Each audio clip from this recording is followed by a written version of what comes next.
From Los Angeles, the home of film and television, this is Film Music Live, a webcast featuring outstanding composers, orchestrators, filmmakers, and more from the world of music for film, television, and video games, talking about their work and answering your questions.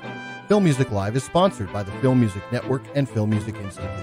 And now the host of Film Music Live, Daniel Schweiger.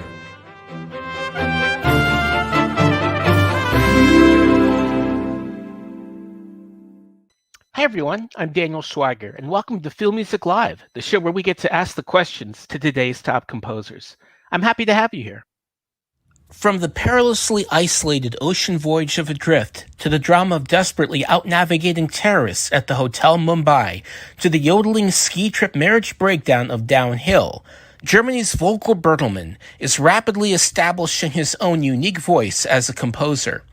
Like many of today's ear-catching composers who often bring an otherworldly musical vibe to their work, Bertelmann's voice began in the alternative world in the identity of Hauschka. Drawing on his unique ear for a piano's possibility, Hauschka's albums entrance the progressive and classical musical fields by pushing a piano's limits from the intimate to a full orchestra. Also entering composing as Hauschka, Volker's first American effort was the strikingly bizarre sound design score for A Killer Boy, following it up with the labor drama in Dubious Battle. But it was his partnership with the equally unique composer Dustin O'Halloran that brought Hauschka international acclaim and a co-Oscar nomination for an Indian's lifelong search for his brother in Lion. It's a partnership with O'Halloran that's continued to yield soulful results, with The Art of Racing in the Rain, Immortal Action in the Old Guard, and period romance with Ammonite, all as Volker established his own composing voice with Summerland and such series as Gunpowder, Dublin Murders, and Your Honor. But none of Bertelmann's scores is as strikingly far out in many respects as Stowaway. When a 2-year mission to Mars intended for 3 becomes a voyage of 4, with a mishap involving a ground crew member, pleasantly tight quarters take on moral consequences as it's discovered not all can make it to the new planet. As directed by Joe Pena, who made the gripping survival tale Arctic, Stowaway is another enveloping drama about making impossible choices that opens up a world of musical and dramatic possibilities in Bertelmann's literally spacey score. One that's as much about the mystery of the great beyond as it is deeply human emotion. It's a score that mixes eerie samples and rhythmic musical design, along with his signature warped piano and delicate melodies, in a way that conveys the danger of an unlikely chance for all to survive. Establishing its own identity in an ever-increasing genre of space-themed projects while showing Bertelmann's range, Stowaway is at once a transfixing and suspenseful score about the largest environment of all while hearing a deeply emotional conflict of agreeable astronauts and their unintended guest with a mutual sense of sacrifice in this impactfully down-to-earth science fiction drama. Well, now let's welcome a composer who turns ultimate isolation and an unexpected visitor into a trip of dramatic musical beauty. Welcome to Film Music Live, Volker. Hi, Daniel. Thank you for having me. It's great having you here. So I guess let's get started at the beginning. What was it about a piano that essentially made that your instrument of choice to begin your career with?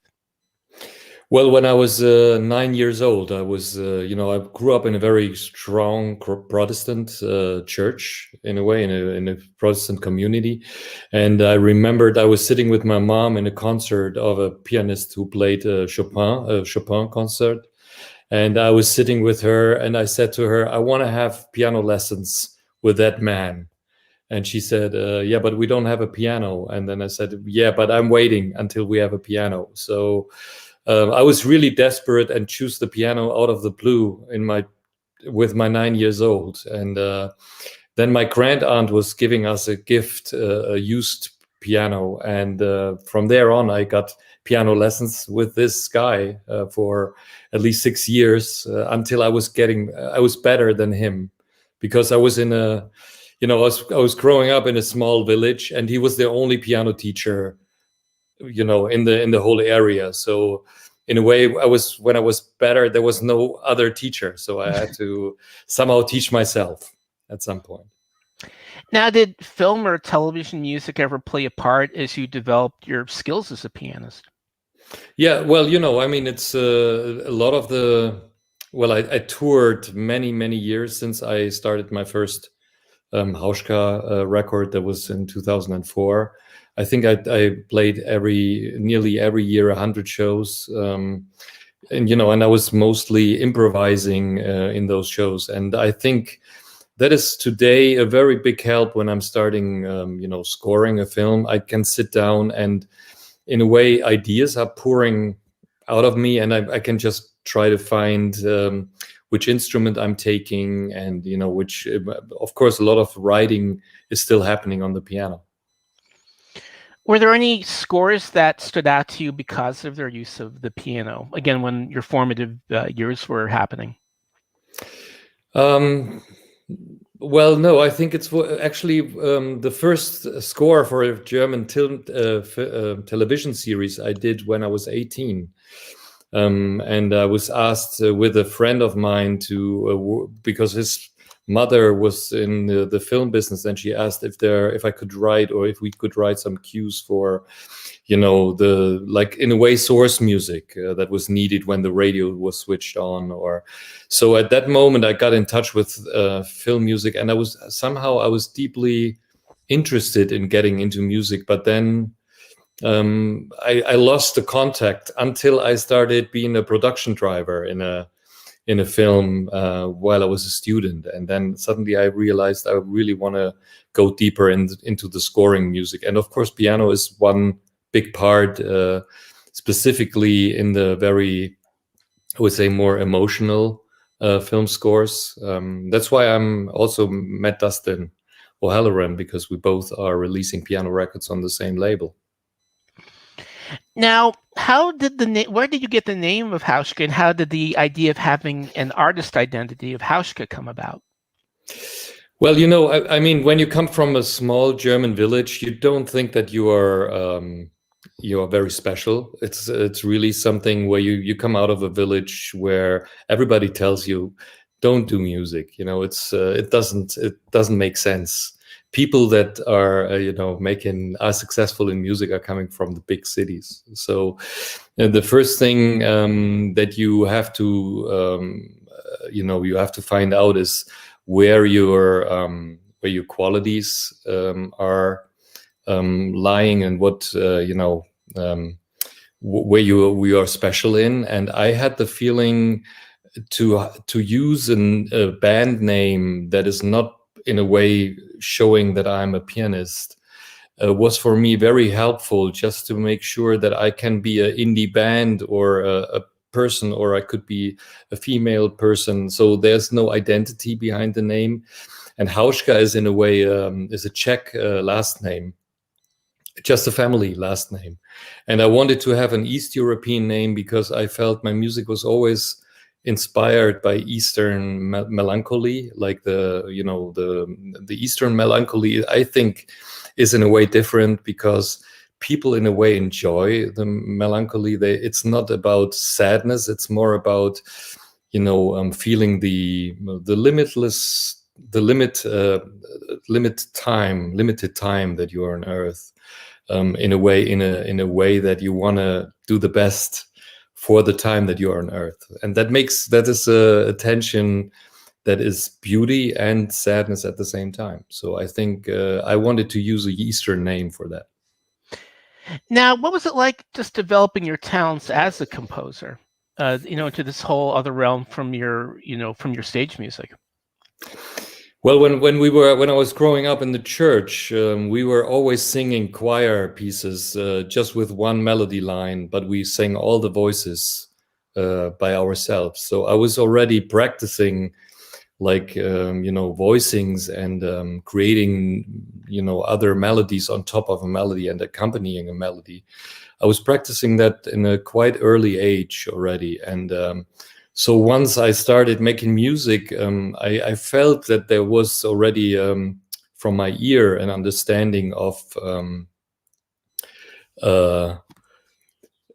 I was understanding a little bit of the tonality, but at the same time I was trying to avoid being a musician. I studied medicine, I studied economics. I just wanted to not be a musician because I felt maybe I can't survive being a musician. And but the more I was working, the more I studied, the more I got offers to play in bands, to be a keyboarder in a band, to be to accompany singers, to write songs for singers. So there was quite a wide range of doing things. And slowly I dived into music, and then I was in a hip hop band. I started to be a rapper, which was not working for me, but I think Hauschka was the first thing where I felt like this is actually mine. And I remember my first American tour I did with a Icelandic band, Moom, and I was supporting them as an opening act. And I felt I saw the lines in front of my record disc, in front of my merch table, and I sold all the records every evening that I had with me. And that was the first time where I felt, oh, actually, I think people are loving me for what I'm doing. And I think that's a very good feeling. Now, you made a very intense debut into an English language film with The Boy, which is one of the strangest and most disturbing scores I've ever heard. Tell me a little bit about that. Well, that was the first time I was deep into experimenting with sound, which I'm still in that. Every time I'm starting a score, of course, the easiest way is to open a plugin and just use the presets. But I'm in a way, I'm really trying to find experiments, and I'm trying to trigger myself to not being lame. And so a lot of times with a boy, for example, I really try to find noises and textures that are in a way, scratching and metal sounds. So I used a lot of the inside of the piano as a texture maker. And I know that's not new. A lot of people are using prepared piano as for disturbing and strange sounds. But I used also a lot of like toys that I put on the strings, and I used vibrators to create like dynamic waves inside of the piano. And I think the boy was allowing me that. When you get high, I would say the more established the films are and the bigger they get, the more you have to deal, of course, also with the expectations. And you have to find a way of, being creative and at the same time, of course, fulfilling certain certain things that are requested. And I'm trying to push the boundaries. That score certainly pushed a lot of boundaries I'd never heard before. But then obviously after that, you teamed with Dustin for a beautifully melodic score, Lion, which got you co-nominated for an Academy Award. What was that experience? Essentially, suddenly you've gone Hollywood. People know who you are. Yeah, well, I mean, honestly, it was wonderful. I was not expecting it, and I remember I was the year before. I was at Dustin's place, and we recorded, the score for Lion. We were composing together. I was hanging out in the studio with him, and we had a really wonderful time, not thinking at all about it. But I remember that we both were invited to an SEL event where the nominees of that year were in a way, having a speech. And I remember there was Ennio Morricone and at least, there was Ennio Morricone and John Williams. And there were at least 3 composers where I just was like completely flashed.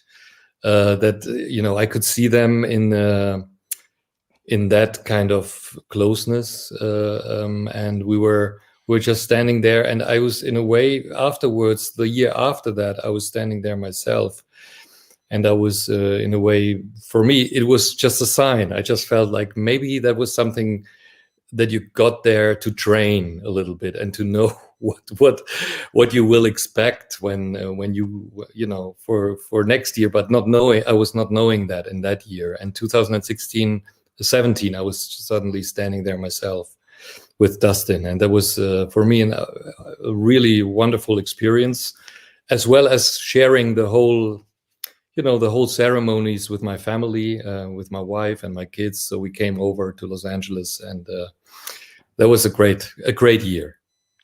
Wow. Now, in 2018, you essentially scored two really striking movies about survival, which is Adrift, where a woman is alone on a sailboat, and Hotel Mumbai, which is just a terrifying true life story about people trying to stay alive as these Islamists invade a hotel in India. How do you think? What was it like just intensely scoring those scores? And in a way, how do you think it set you up for Stowaway? Well, I mean, these survival films, especially, I would say, Adrift, is a nearly like a chamber theater piece, because it's only two people acting with each other. And in the first place, you when you read the script, you're like, oh, I don't know if two people the whole way through, if that can carry the whole film. But it does, because it's about human isolation and their fight with extraordinary situations. I mean, I think that is something that is very well made for film music, but at the same time, you also have to make sure that you're not suddenly getting into a kind of, into something where you always comment everything. It's something where you really have to be delicately, reacting to the movie and to the storytelling. And so I think Adrift had also the love story inside, which also gave me a little bit of more variations between drama and romance in a way. Where Hotel Mumbai, there's hardly no romance. It's just a film that is, dealing with this terror attack at the Taj Mahal Hotel in Mumbai, and it's really it's a story where I felt in the first place, I don't know if I can see all the time the pictures, because I was at some point getting too overwhelmed. So sometimes I had to make the picture very small and just play along and just try to find a way of getting the right sound to it. Wow. I mean, now Joe Pena, who directed Stowaway, made this really one of the great modern survival films with Arctic. What was it? I mean, essentially, I imagine you would have watched that before you did Stowaway. What did you get out of that and Joe's style? Well, I mean, it's something. I mean, these films that are. It's interesting that space and ice, they have something quite in common in a way, because in ice and snow the sound disappears in a way. It's I mean, even in space, we always think that in space the sound is like in sci-fi movies, but in real there's no sound traveling, because sound can't move. So in a way, it's very quiet. So if you would shoot a very realistic sci-fi movie, there would be no noise in a way. So it's for me interesting what imagination I have being outside of a spaceship, and what kind of sounds I would love to hear to, in a way, give more tension and more connection to the drama and to the surroundings. And I think it's totally okay to add sounds that are not realistic in there.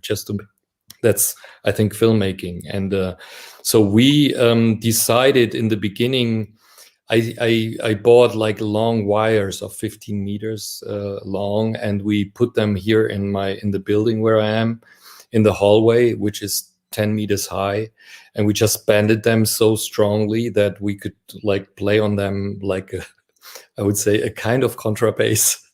There was not so much notes in there, but we put contact mics on these wires, and they created these like very low frequency bass notes, and also textures. So in a way, these films are inspiring me a lot to, to figure out the crossover from sound design to music and the way back, because my music has a lot of sounds in there that sometimes can be considered as sound design, but I think music in a way lives as well from textures that are on the music. So in a way, I'm trying to create my own textures to get them more present or more human in a way.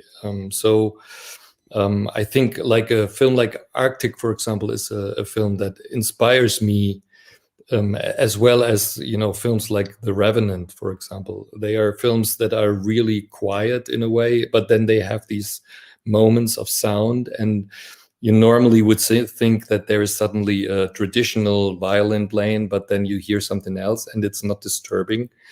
So I'm trying to find out what is inspiring me, and what sounds are helping the story. And I think with Stowaway, I started with these experiments, and I had a lot of time. I had about at least 4 weeks to build, to find setups. I also made a sound experiment with an empty Steinway D Grand, where we just put one string in and we just tuned it all the time and recorded the tuned piano, like the low bass string that was constantly tuned.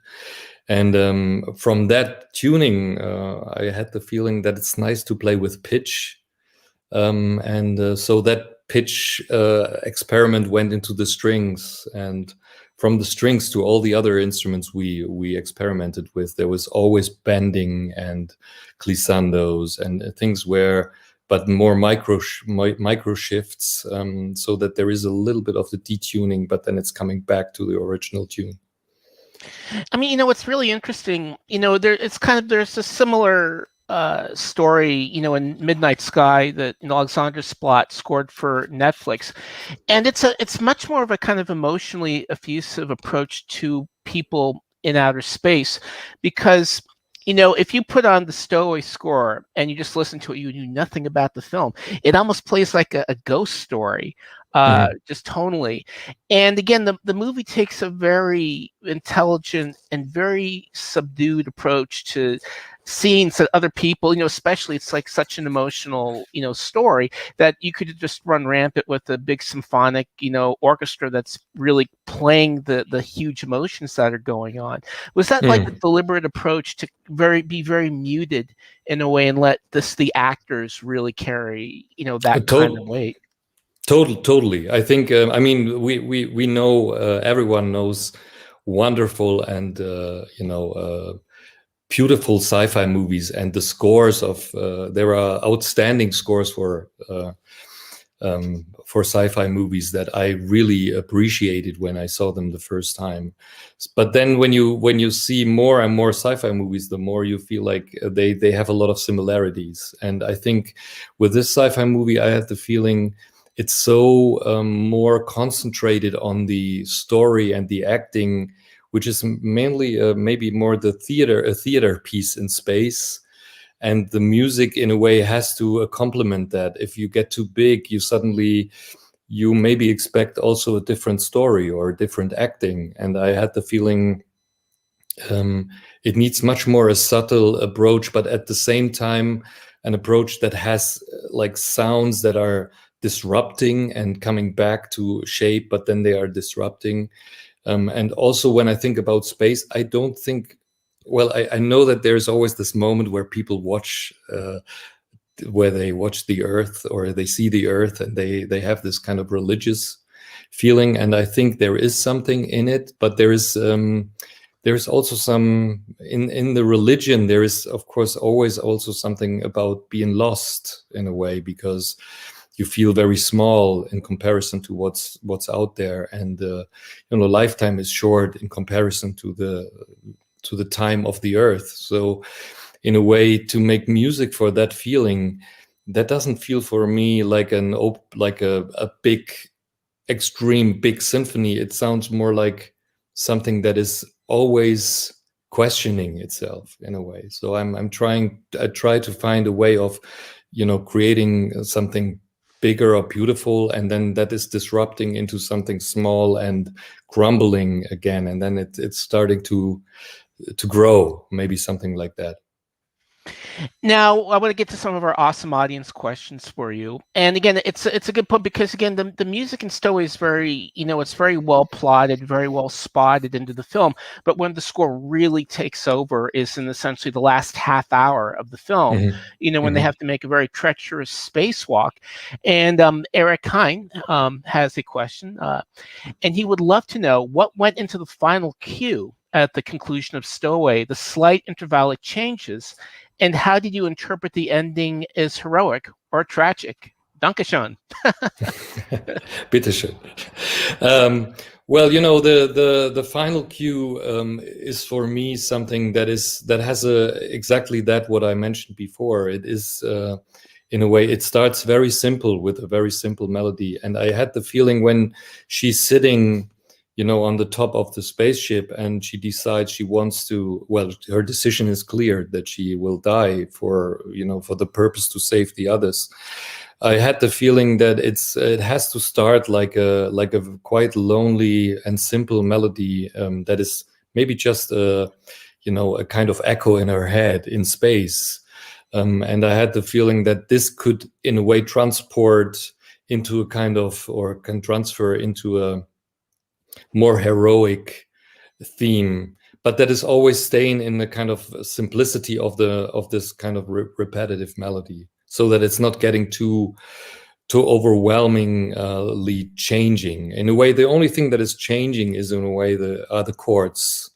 They are actually giving the melody the always a different shift, and you hear it differently, even though it's playing always the same repetitive tone elements. Now, here's a question from Pau, and again, this really goes into just how distinctive your scores are in general, and how beautiful they are here. Do you create a certain atmosphere or setting a time, a space for your truly creative voice to come easier? And again, I think this really applies to just your scores in general, but in particular here in Stowaway. Well, I mean, the main thing is that there are many levels of starting a score. You get, of course, the script.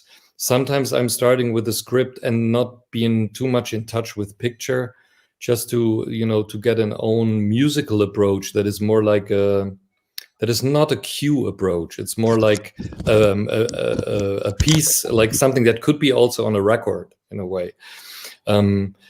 Sometimes that is great, and sometimes I need actually the picture, because the problem is that you read the script and you think it will be a very dark movie, and then suddenly everything is extremely light, and you worked on something that is already that has already the boy approach, I would say, and then like really dark and tension, and then you see the first pictures and you're like, oh man, it's actually the other way around. They created quite some more light approach, and that is not working. So sometimes I need the picture to be inspired. But the main thing that I'm trying to do is I'm trying to set up things that are not so easy in the first place, instrument-wise, to reach. So I set up like whatever different effect pedals with the piano. I'm trying to get myself into a sound space, and once I found the right ingredients, then I have a lot of in a way I create a pool of sounds that I can always grab whenever I'm continuing in writing. I can always go to the pool and just look what I've created, and that includes drum sessions, sessions with choir, with vocals, vocals that are sung through amplifiers in the hallway, microphones that are very far away in the yard while I'm singing on the balcony, or things like that. It's just describing you a little bit that I love actually challenging a little bit, and also that gives you a little bit distance to the actual job. It creates a little bit more of a joyful process. Now, on jumping through time and space, we've got some more excellent audience questions for you that will take you a bit through your career. Now, David Hand is here, and he'd love to ask, obviously you've scored some terrific films, with Dustin O'Holler, and I particularly loved the job that you did in The Old Guard, another big Netflix hit. Now, again, when you work with Dustin, does each composer score their own specific pieces, and how much is usually a joint effort? Everything. And I'm not saying that because we are both on the credit list. It's really something where we both we will look a lot of times. We look at the we have a spotting session together, and then we have the cues that we want to concentrate on. And sometimes we pick, of course, a cue, or we say, maybe you start with the first half and I start with the second half. But from the day we start writing, things are going in a joint, a hard drive or in a cloud. And there I'm picking his ideas and I'm taking them on the next morning, to continue. And sometimes I'm using his ideas to make them work in my score, and the other way around. I think the most important thing for that is that you don't have any ego. It's really something where we're not sitting there with a calculator and I'm like, oh, I've put 2% into that cue. It's really like, hey, this is what I've done. Enjoy. It's a little bit on them, especially when you are in different time zones. It's wonderful because you wake up in the morning and the table is made. You just open the folder and there is a lot of music that is new to the film, and you grab it and you just develop it. And in the evening, Dustin has the same experience. So I really love that process, and that's why we are still continuing to work with each other, because it feels like we're giving each other a lot of power and support each other. Yeah, it's a really impressive and very distinctive singular, voice as a composing team. And that really is unlike anything else out there. I think it's interesting, how many projects were done that end up being almost inadvertent commentaries on the Corona lockaway, especially, in a way, this film, where the characters are locked in, an impound, and one of them's got to go. And, one thing that really impressed me about Stowaway was the sense of growing realization that the music captures, of how serious things are getting, that there might not be any way out. How did you want to capture that?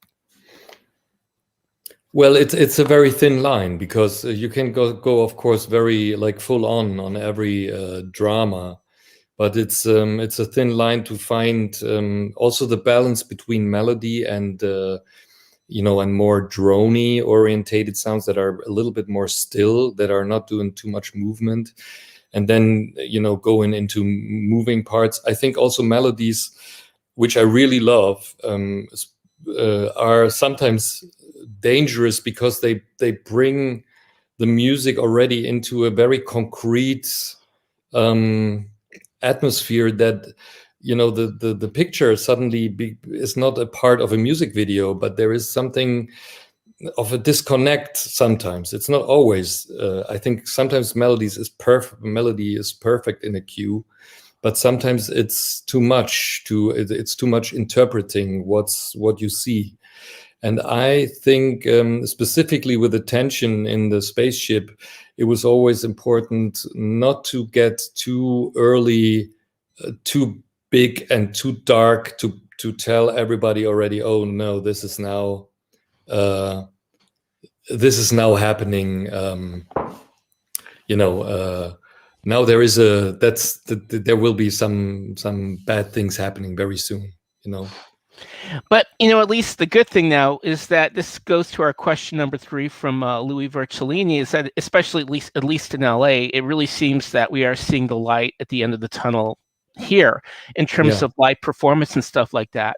And Louis Vercellini would love to know, do you ever see yourself touring around the world again, performing your film scores with a live orchestra? Absolutely. There's no way that this will not happening. I think it's just a matter of I think slowly we can feel some optimism, and that's my feeling here in Germany as well. Even though we are maybe a little bit behind, all the vaccination development that you have over there, but in general, I have the feeling that there is hope. And I played already last year, like 2 concerts here in Düsseldorf, because there was a very short moment of opening up the current the lockdown, and so I could play an open air concert. So I think live music is for me some very an essential part of being a musician, and also getting out of the studio bubble and just experiencing traveling and other cultures, other people, and just being around in a different surrounding. I think that's very important. So I'm very hopeful that this will happen. Now, you are a very eclectic composer, and David Says Banestra is a huge fan of one of my favorite kind of Norwegian style scores next to Eurovision, which is Downhill, which is just this great, wacky, ironic yodeling score. And he'd love to know how you approach Downhill, which is a very special dramedy. And he thought your music was a lucid comment on what's happening on screen.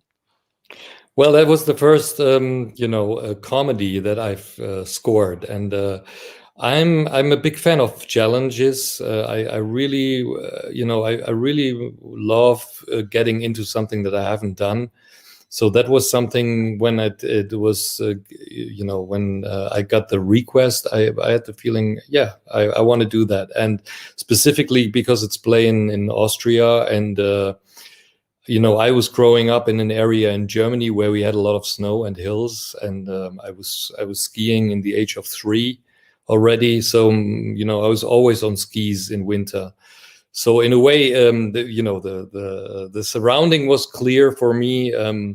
What skiing means was clear for me, and the funny bit was, in a way, just an experiment, because when I said I want to do a yodeling score, I recorded a few cues not with a yodel singer, but I told her, could you be a little bit like a yodeling singer?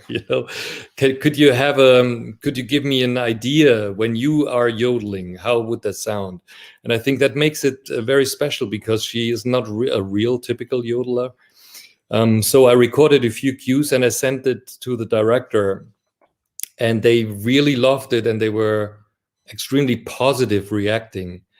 And that was for me the good sign. And from there on, I just went wild with the vocals, and experimented more and more with the yodeling. And that was I think was very helpful.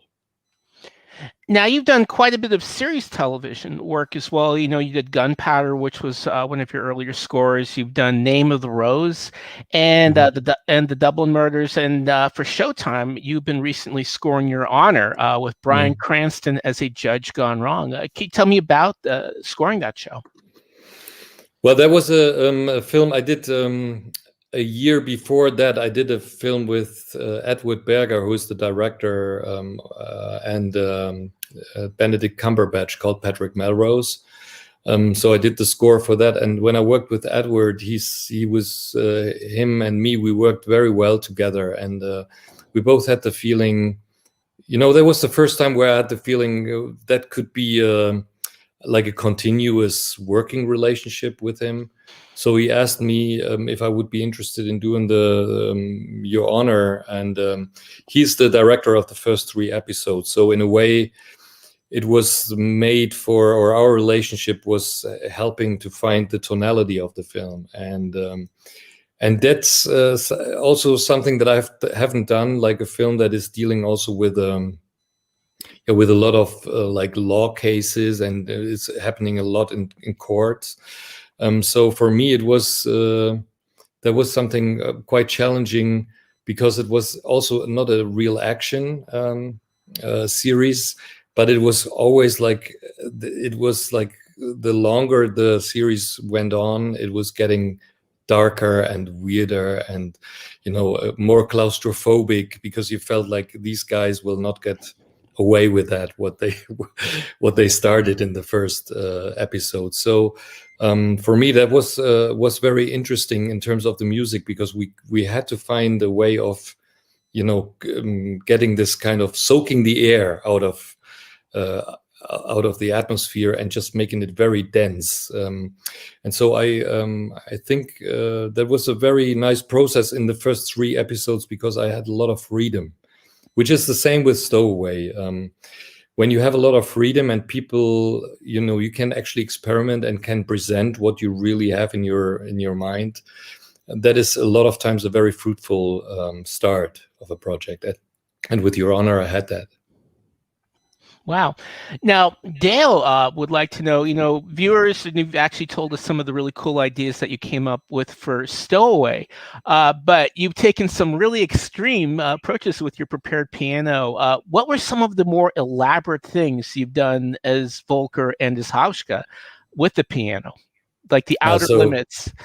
The ping pong balls and beyond. Yeah, I can see that. Well, I mean, I would say the most, what I really tried, but I also found out that I'm not the first one.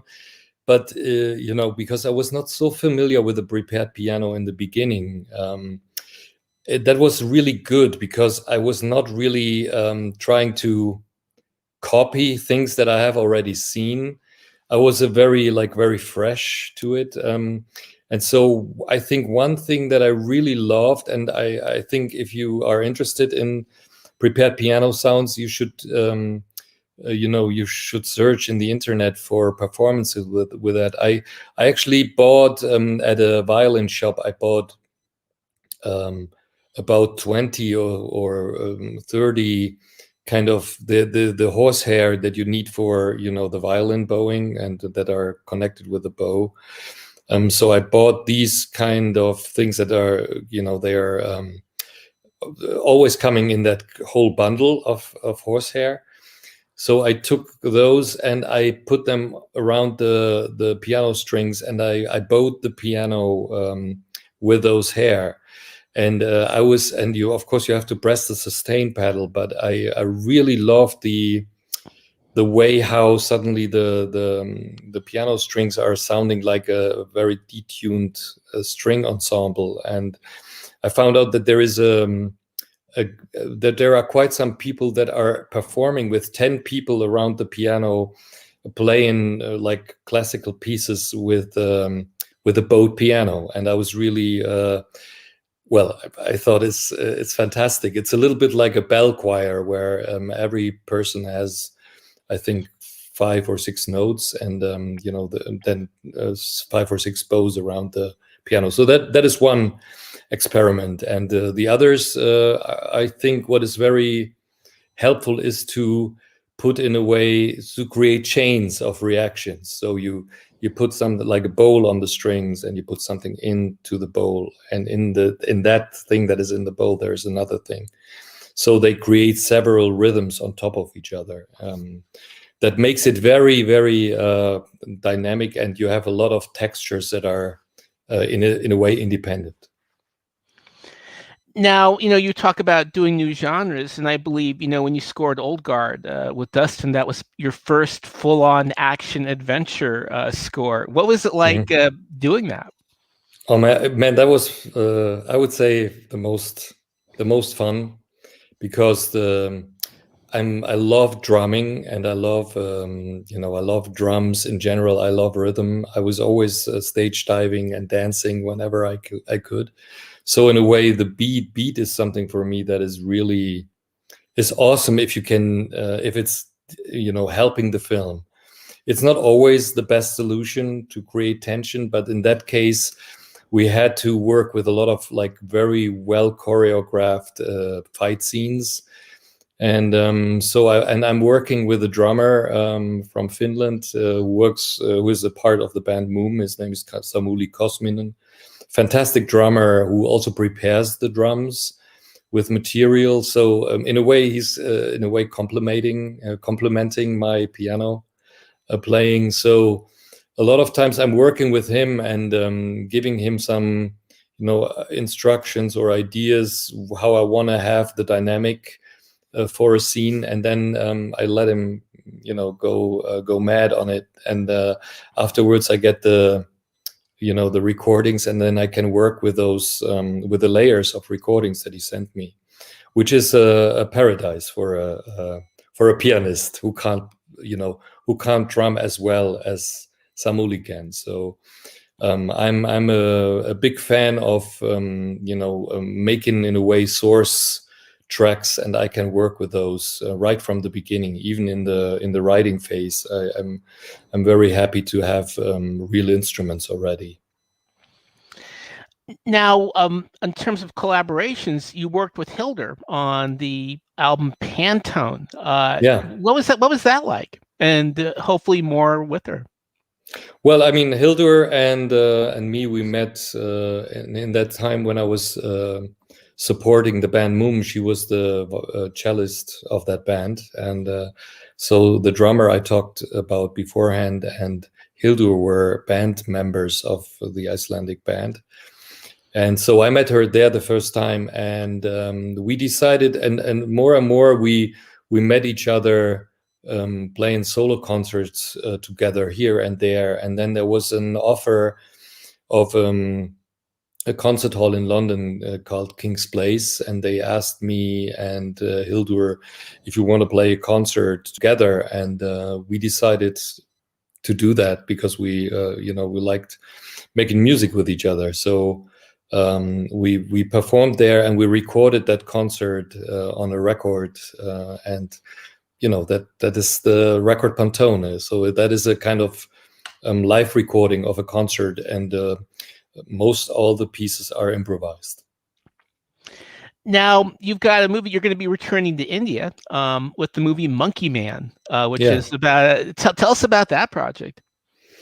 Well, that is a film with that is directed by Dev Patel, who was acting in Lion. And I remember when we were, we were doing all the campaigning for the film Lion.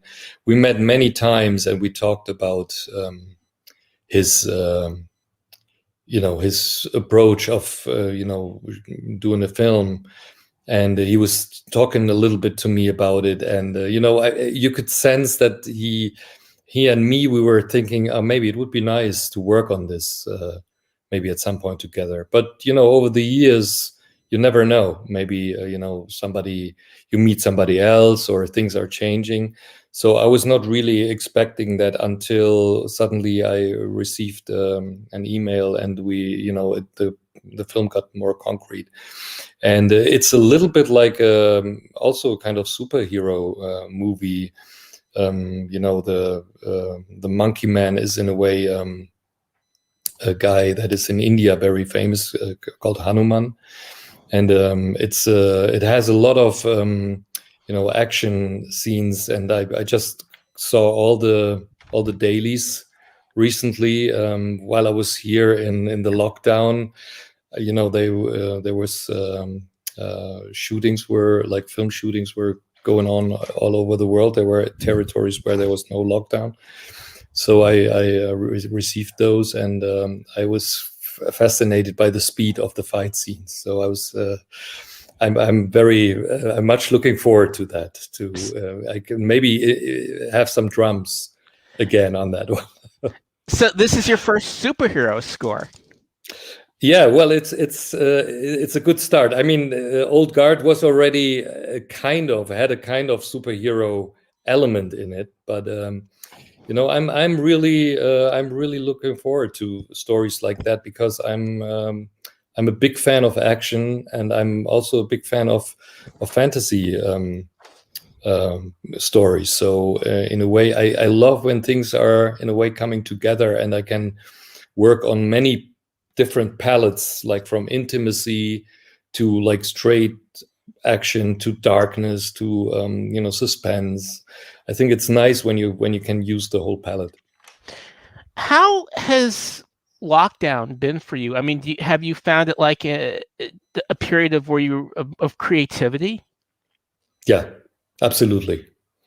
I mean, of course, that depends. And I have to say, there are many people that have that have not enough space, and they have not the opportunity that I had in that time, because mainly all the films that I was locked in with, mostly all the films were finished or were getting finished, and so for me there was hardly no no loss of a job, or I don't had to wait too long. And at the same time, I felt, and that's really a personal thing, I really felt like that the silence, in a way, for me, gave me a little bit of some rest. I could concentrate on certain things. I could develop a little bit.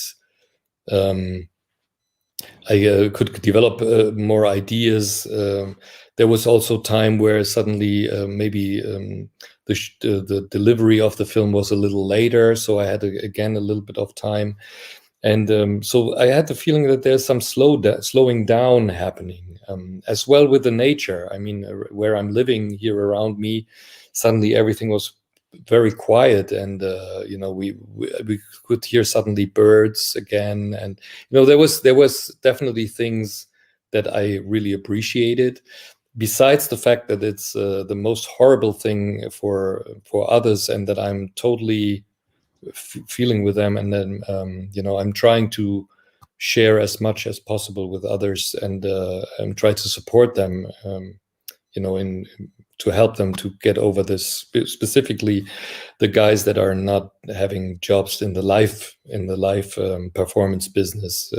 These are, I would say, having the hardest time. In a way, when you listen to a lot of your scores, there really is a kind of a naturalistic element to your music. Something that's in touch with a spirit, or a sort of a zen. Again, that's very non-traditional. Well, I mean, it's maybe because I was growing up in nature, and people always told me that I'm maybe naturally stoned, which is something that is maybe because I'm.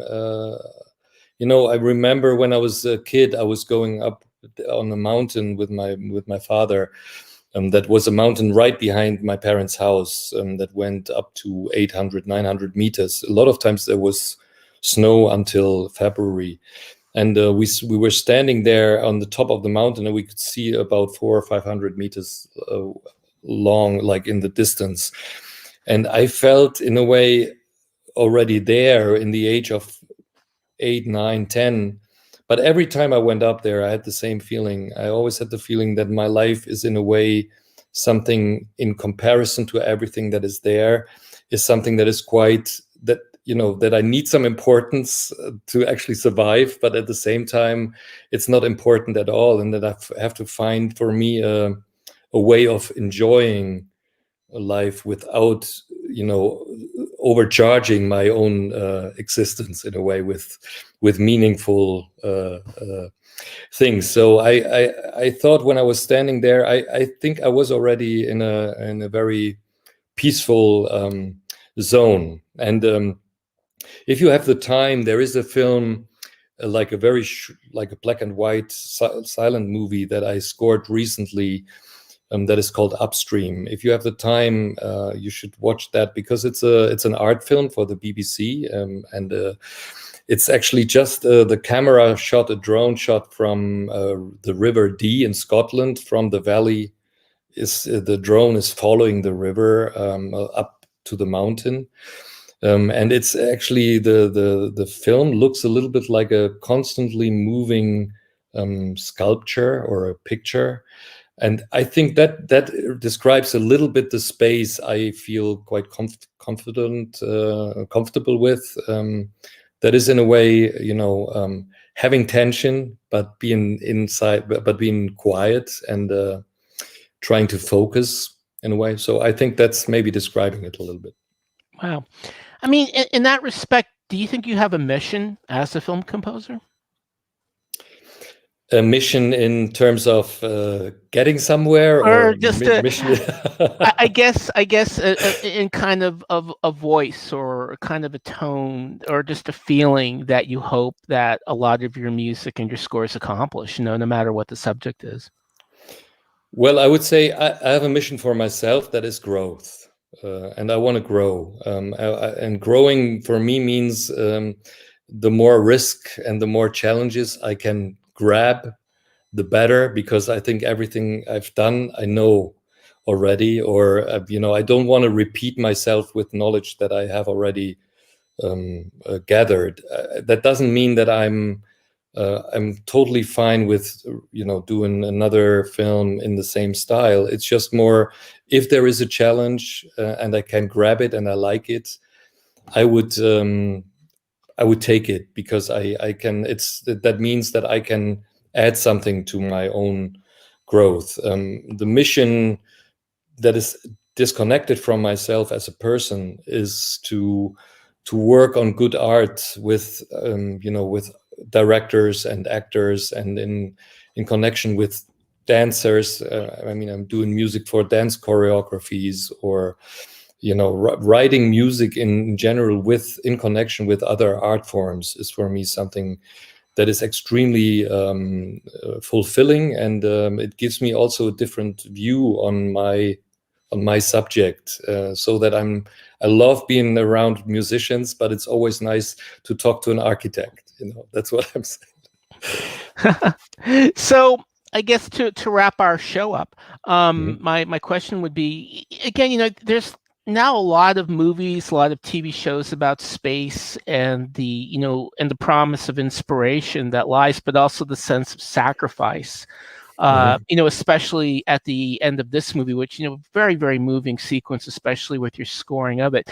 What kind of what do you hope the movie accomplishes with your score in terms of painting a way to the future?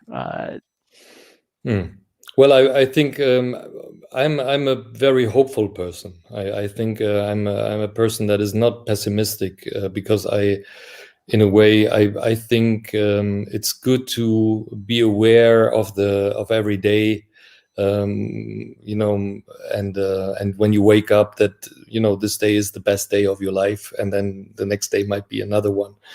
That means, in terms of looking at the ending of the film, in a way, making a decision that she did to let the others live, and at the same time to weigh which life is more worth. That is a very difficult decision to make, and I think just one person can only do this for him or herself, and decide if she's willing to have to take this decision and die for the others. And I think, even though that is a very heroic move of hers, it also shows that the line between life and death and decisions that have to be made can be very thin, and sometimes it even gives you more inspiration for getting strong in your activities and in your opinion towards things, because that's the only thing we have. And to discuss that with in a group of 4 people in space is, for me, the most bizarre and at the same time great scenario to discuss questions about life and existence. Well, Volker, I and many of your fans look forward to what the future holds for your music, and I want to thank you so much for joining us at Film Music Live. Thank you, Daniel. Awesome. For having me. I want you all to watch Stowaway on Netflix, with Volker's soundtrack available on Lakeshore Records. And a big thanks to our producer, Dale Turner, Kathy Ng, Mark Northam, Mark Banning, and Lakeshore Records for their awesome downloads. And on the next Film Music Live, we sort out a killer scoring puzzle with Saw's Charlie Clouser, who will be joining us on Wednesday, May 19th at noon Pacific Standard Time. See you all then. Thanks for joining. Bye-bye.